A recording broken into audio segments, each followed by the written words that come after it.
Insight മീഡിയയിലേക്ക് എല്ലാവർക്കും ഒരിക്കൽ കൂടി സ്വാഗതം.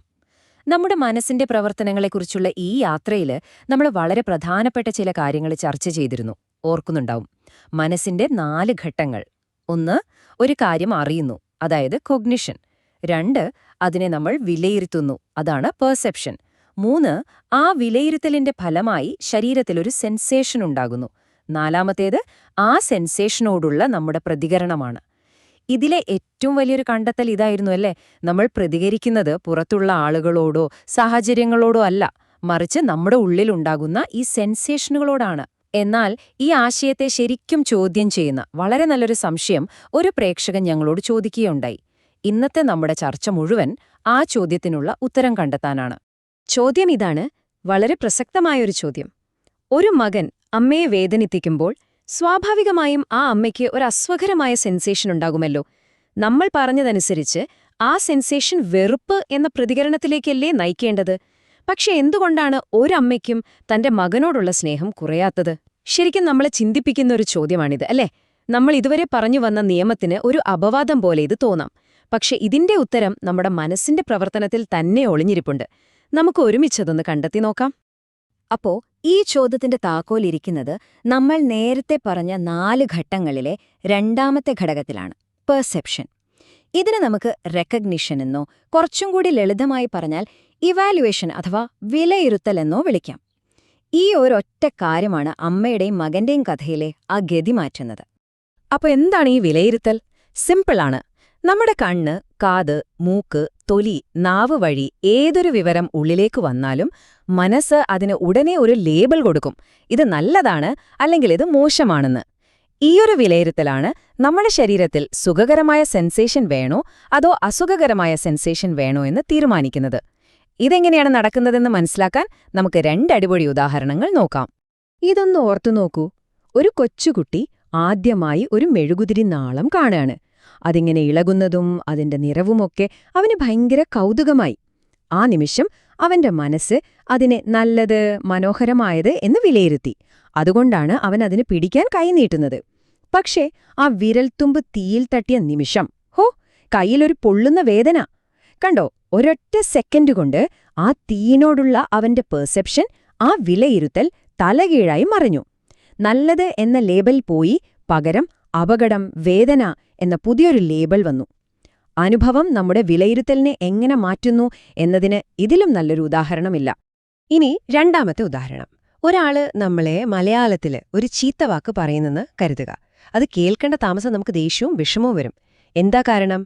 കാരണം ആ ശബ്ദത്തിന്, ആ വാക്കിന് മോശം, അപമാനം എന്നൊരു വിലയിരുത്തൽ നമ്മുടെ മനസ്സിൽ ഓൾറെഡി ഉണ്ട്. ഇനി ഇതേ ആള് നമുക്ക് ഒരക്ഷരം പോലും അറിയാത്തൊരു വിദേശ ഭാഷയില് അതേ അർത്ഥം വരുന്ന വാക്ക് പറഞ്ഞാലോ? നമ്മൾ ചിലപ്പോൾ അന്തം വിട്ട് നോക്കി നിൽക്കുമല്ലേ? കാരണം ആ ശബ്ദത്തിന് നമ്മുടെ മനസ്സിൽ നല്ലതെന്നോ മോശമെന്നോ ഒരു വിലയിരുത്തലുമില്ല. അപ്പൊ ആരാണ് യഥാർത്ഥത്തിൽ പ്രശ്നക്കാരൻ? ആ ശബ്ദമാണോ? അല്ല, ആ ശബ്ദത്തിന് നമ്മൾ കൊടുത്തിരിക്കുന്ന വിലയിരുത്തലാണ് പ്രശ്നം. അപ്പോൾ നമ്മൾ അടുത്ത നിർണായകമായ ചോദ്യത്തിലേക്ക് വരികയാണ്. ഈ വിലയിരുത്തലൊക്കെ എവിടെ നിന്നാണ് വരുന്നത്? തീയിൽ തൊട്ടതുപോലെ എല്ലാ കാര്യങ്ങളും നമുക്ക് നേരിട്ട് അനുഭവിച്ചറിയാൻ പറ്റില്ലല്ലോ. പിന്നെങ്ങനെയാണ് നമ്മൾ ഓരോന്നിനെയും നല്ലതെന്നും ചീത്ത എന്നും ഇങ്ങനെ തരംതിരിക്കുന്നത്? ഇതാണ് ഏറ്റവും രസകരമായ ഭാഗം. സത്യം പറഞ്ഞാൽ നമ്മുടെ ഉള്ളിലുള്ള ഭൂരിഭാഗം വിലയിരുത്തലുകളും നമ്മുടേതല്ല, നമ്മൾ മറ്റുള്ളവരിൽ നിന്ന് കടമെടുത്തതാണ്.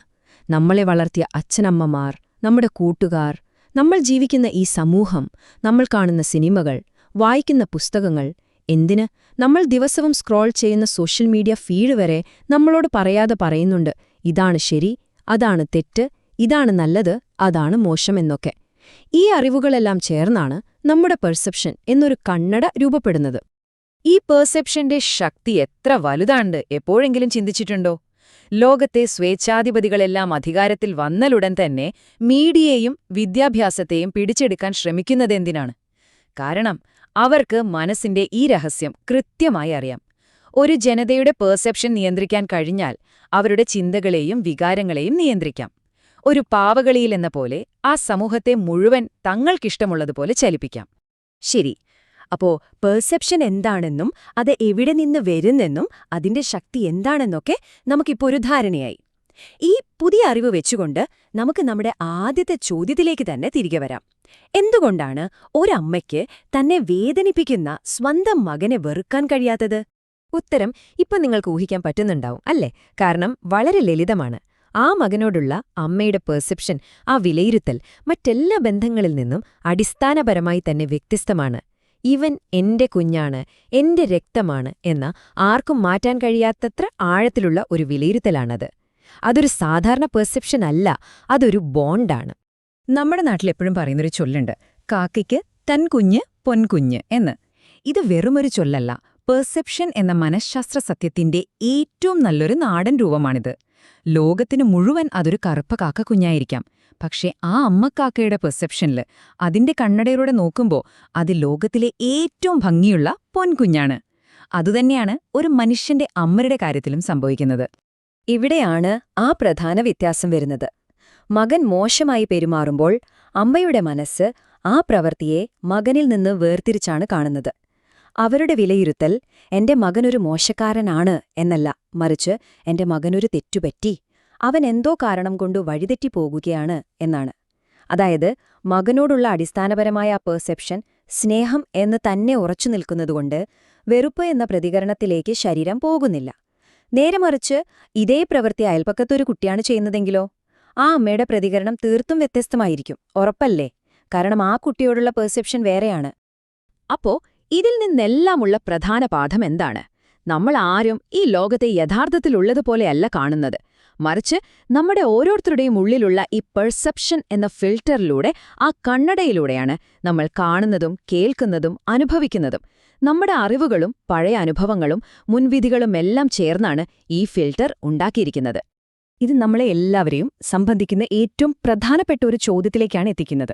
നമ്മുടെ സമാധാനവും സന്തോഷവും കെടുത്തുന്ന, ഒരുപക്ഷെ നമ്മൾ പോലും അറിയാതെ നമ്മുടെ ഉള്ളിൽ ഉറച്ചുപോയ ഇത്തരം തെറ്റായ പെർസെപ്ഷനുകളെ, ഈ കണ്ണടകളെ നമുക്ക് മാറ്റാൻ സാധിക്കുമോ? നമ്മുടെ കാഴ്ചയെ കൂടുതൽ വ്യക്തവും യാഥാർത്ഥ്യബോധമുള്ളതുമാക്കാൻ എന്തെങ്കിലും വഴിയുണ്ടോ? തീർച്ചയായും ഉണ്ട്. അതിനെക്കുറിച്ച് നമുക്ക് അടുത്ത തവണ വിശദമായി സംസാരിക്കാം. ഇന്നത്തെ ഈ വിഷയത്തെക്കുറിച്ചുള്ള നിങ്ങളുടെ അഭിപ്രായങ്ങളും സംശയങ്ങളും എന്താണെങ്കിലും താഴെ കമന്റ് ചെയ്യാൻ മടിക്കരുത്. വീണ്ടും കാണാം. നന്ദി.